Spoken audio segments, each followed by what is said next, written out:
Hello, everybody. So this is episode 4 of my Chatting with series. I'm really having fun talking to all my friends and sharing what knowledge they have about various things.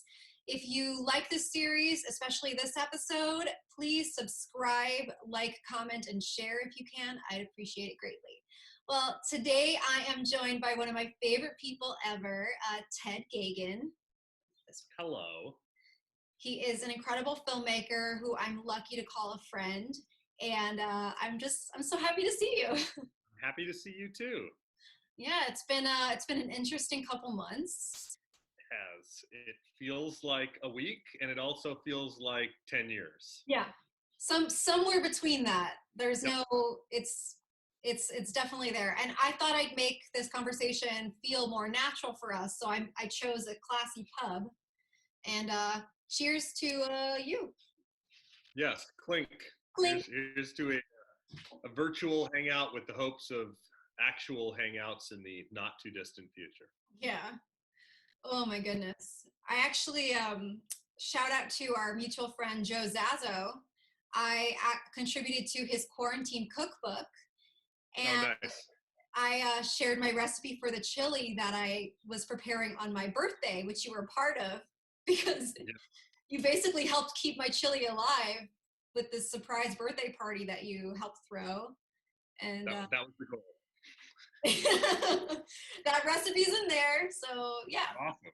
But yeah, so a big part of this show's theme is just like kind of zoning in on like what makes each of my guests like who they are. And one of those things is, what is your North Star? What is the thing that is, guides you through the different work that you do and the person that you are? Because I think you're a very realized person in both on and off screen endeavors.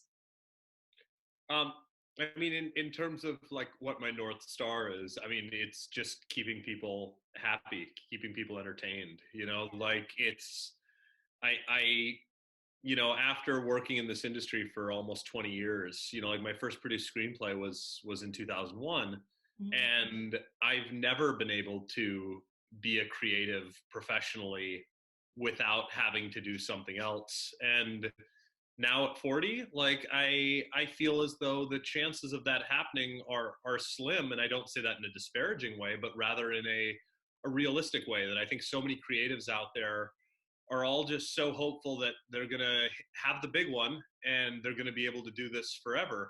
It's like, I don't know if I'm ever going to have the big one. I hope I do. But at the same time, like, I don't need to have the big one to do this forever. Like, Yeah. I'm always going to have to entertain people or make people happy in some way. If it's not film, it's like, I mean, through this quarantine, like I'm completely incapable of making anything in my house outside of a little radio show and the trivia that I'm hosting, like stuff like that.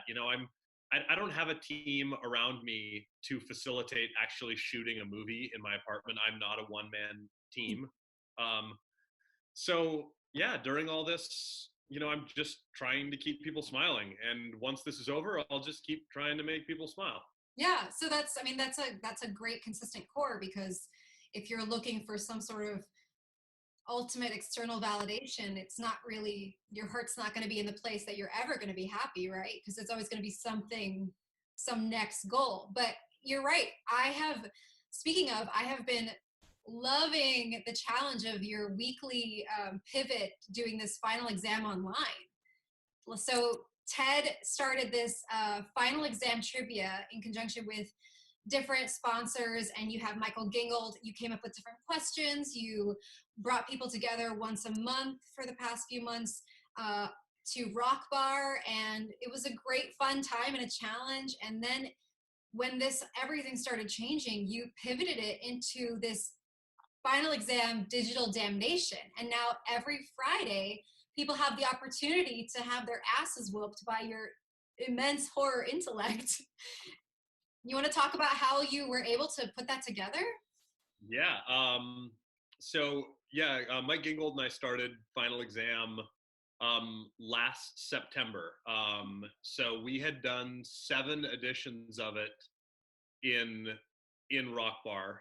Rock Bar is a great little bear bar down in the West Village, and the owner of it, Jason, is a big horror fan. He also, like myself, has a Jason tattoo. So and he had been really eager to kind of put something together that would bring like the horror and the LGBTQ community together.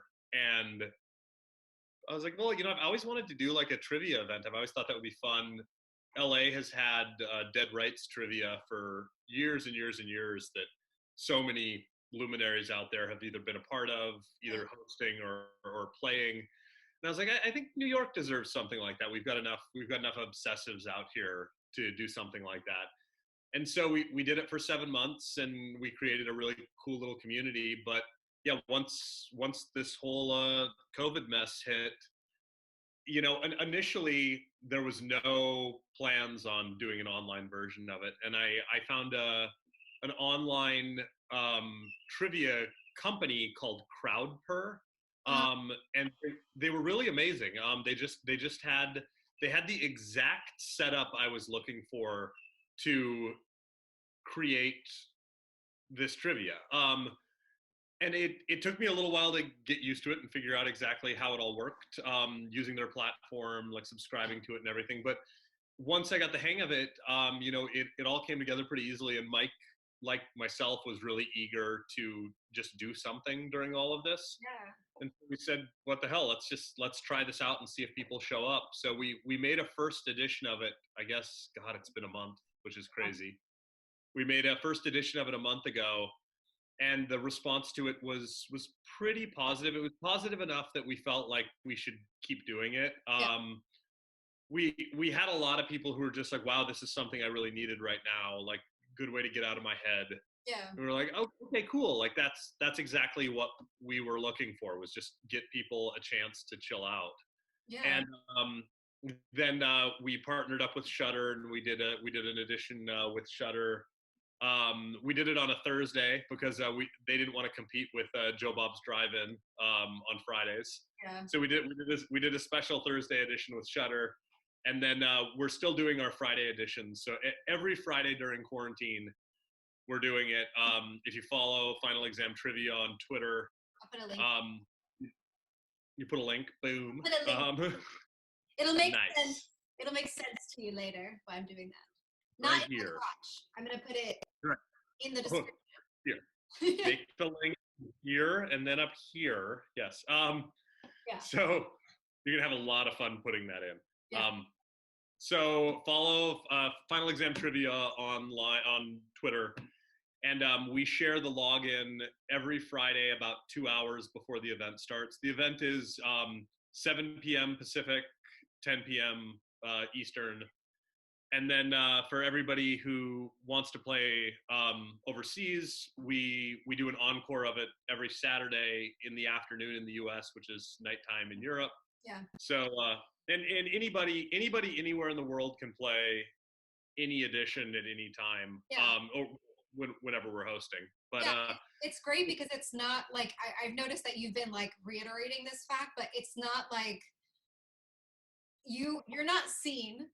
And there's no video or anything intricate. It's really easy to just do, almost like you're playing like a little game.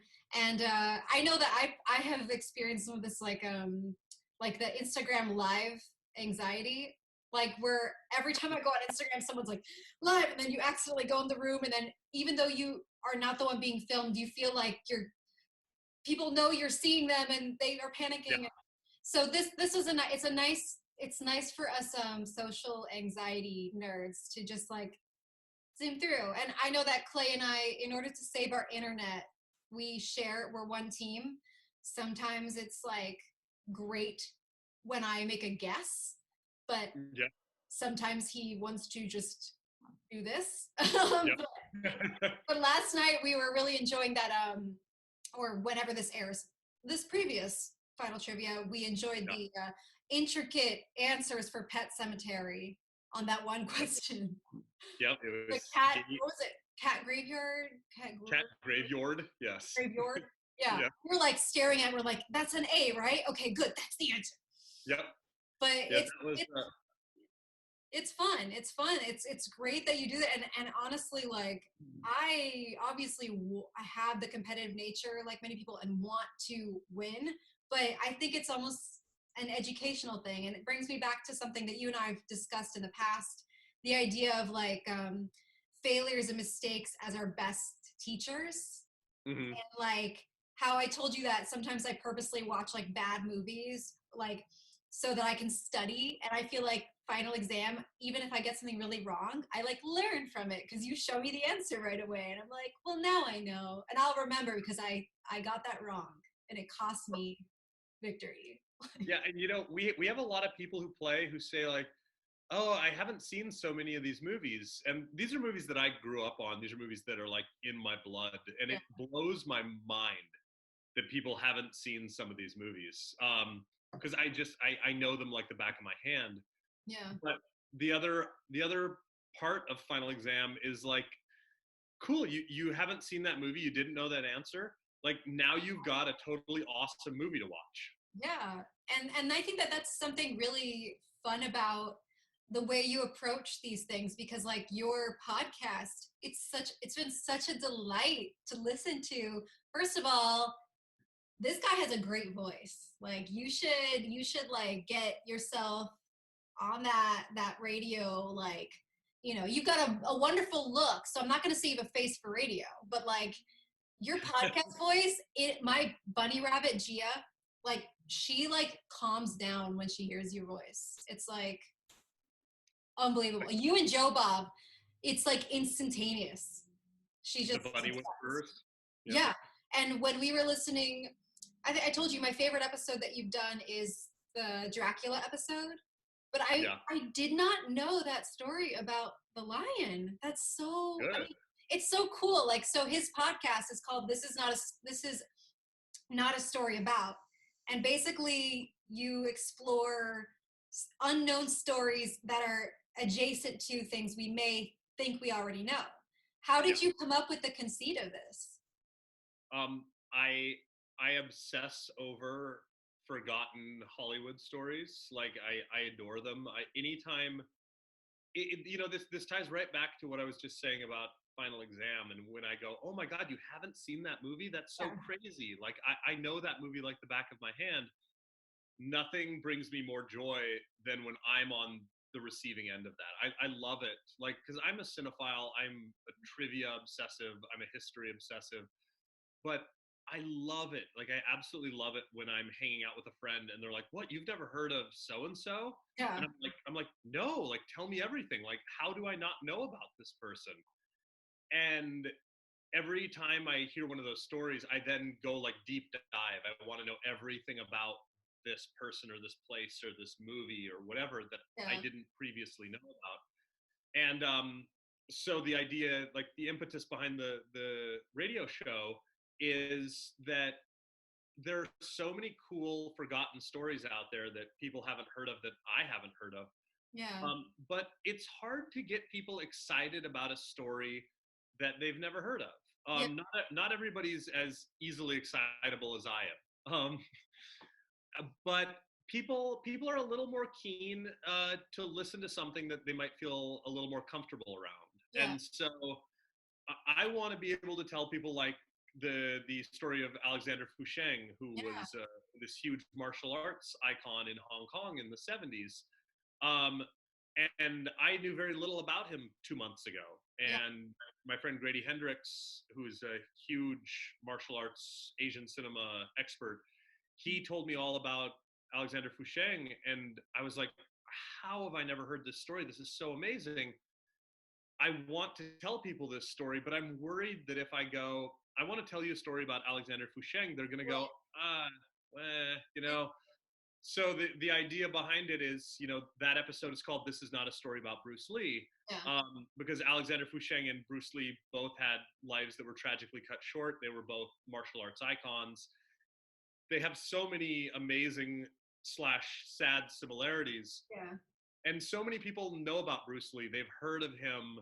You know, he's someone that they're like, oh, well, what do you have to tell me about Bruce Lee? And it's I have a little something to tell you about Bruce Lee, but Yeah. at some point I'm going to pivot and tell you about something else. Yeah. That my hope is always that, you know, nobody has to listen to every episode, but if you read what the title of the episode is and you're interested in that, you're Yeah. likely going to be interested in whatever I pivot to.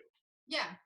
Yeah. And I think that that's, I mean, every episode, like I wish I could talk in depth about each one, but I don't want to spoil it. But like it's really great because you're right. Like I don't even know what you went through to research some of these episodes, but like that the Dracula episode is my all-time favorite, just maybe because I'm biased because I happen to also fall in love on a film set.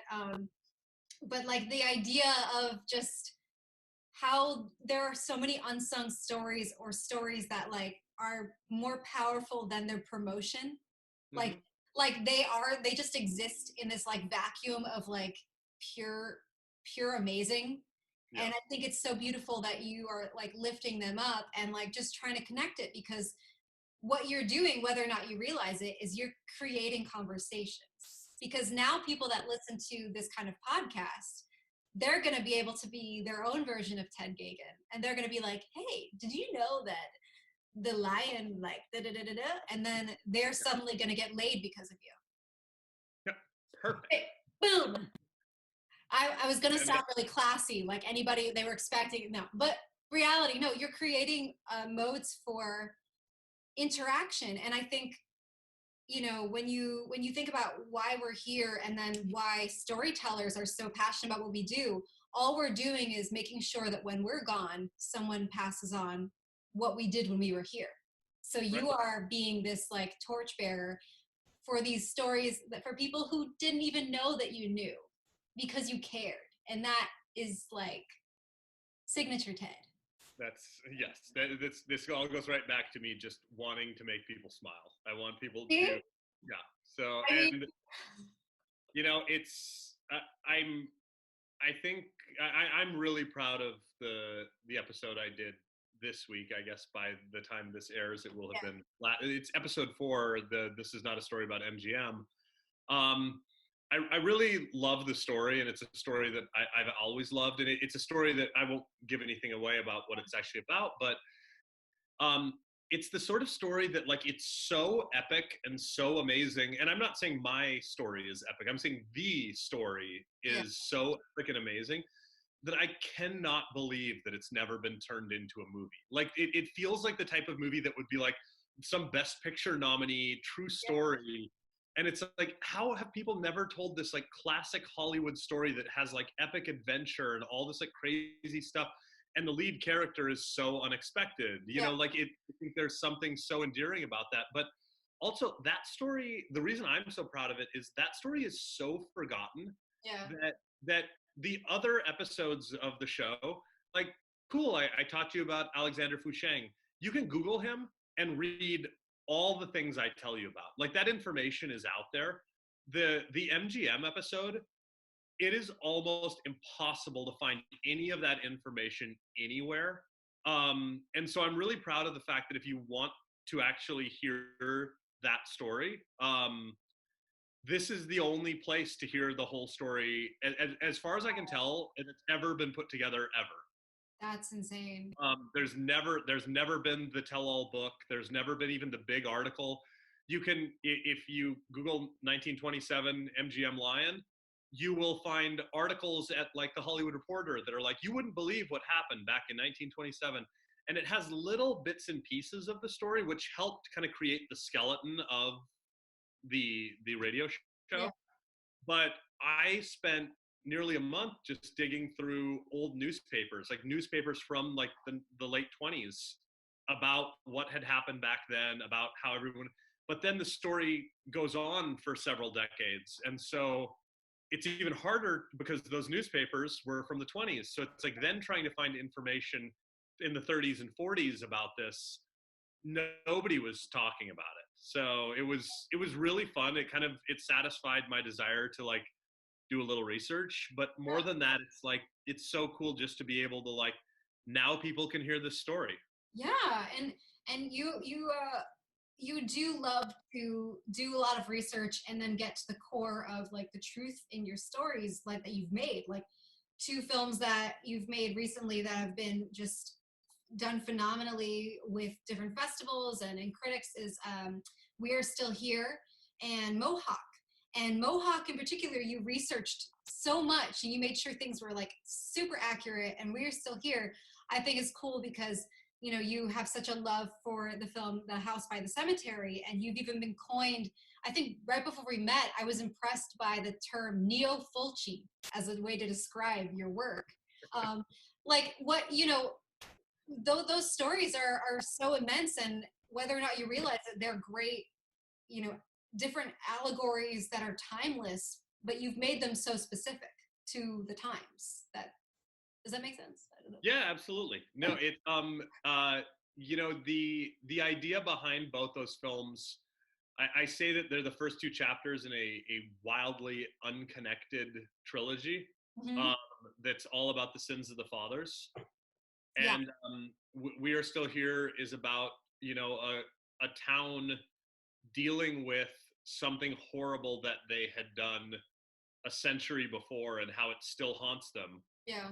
And Mohawk is about the people, not the people in We're Still Here, but rather it's about our forefathers, and it's about the horrible things that they did that we're still Yep. guilty Yeah. of. Like we are still, you know, we are still absolutely carrying the weight of the horrible things that that our forefathers did. In the case of Mohawk, you know, I mean, I'm as white as they get, and so for me to make a film called Mohawk was, I understood the gravity of taking on a project with a title like that and telling a story about indigenous people, Yeah. me myself not being indigenous.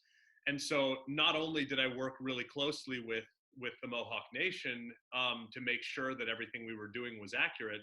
You know, our lead actress Gunya Dio Horn, you know, is a Mohawk, and she was really wonderful in that she would bring so much of her culture and so much of her knowledge about her people with her, not just to set, but when we were still in pre-production on the film, trying to make sure that we were telling this story accurately. Yeah. But I always tell people, because I've had Q&As where people have asked me, they're like, well, what right do you have to tell this story? And I think the answer is like, I don't believe that I do have the right to tell the story of indigenous people. I am not one. I'm indigenous of Ireland. But but I do have a story to tell that is set in Mohawk, and that's of my ancestors. Yeah. It's of the shitty white guys who came over from Ireland and England and all parts of Europe and cruelly just subjugated the people of North America, and the weight that that carries on me. And I watched that film, and every time I watch it, I'm just like, oh, that's where I came from. Like these are the people that my entire lineage draws back to over the last 200 years.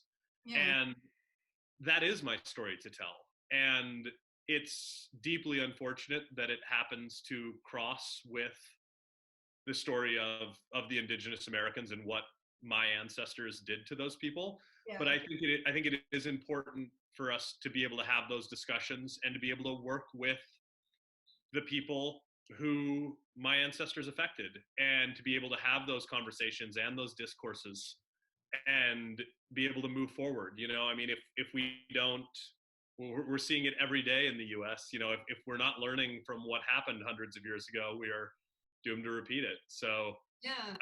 And on I'll that take every opportunity I have.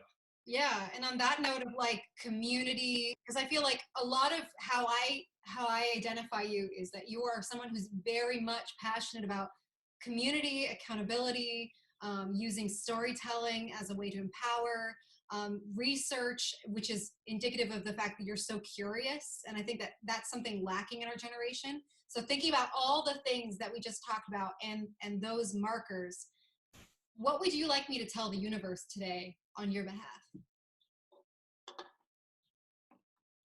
Be nice. Be nice. It's that easy. Be nice. Be nice. Okay. Just be nice. Please, please. It is the simplest thing to do.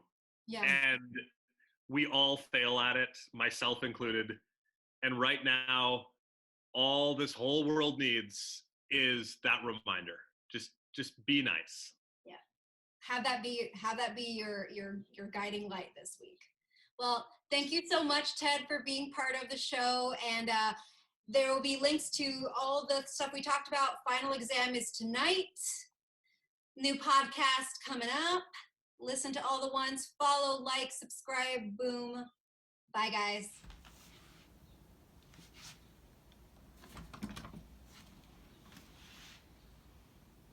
Be nice to each other.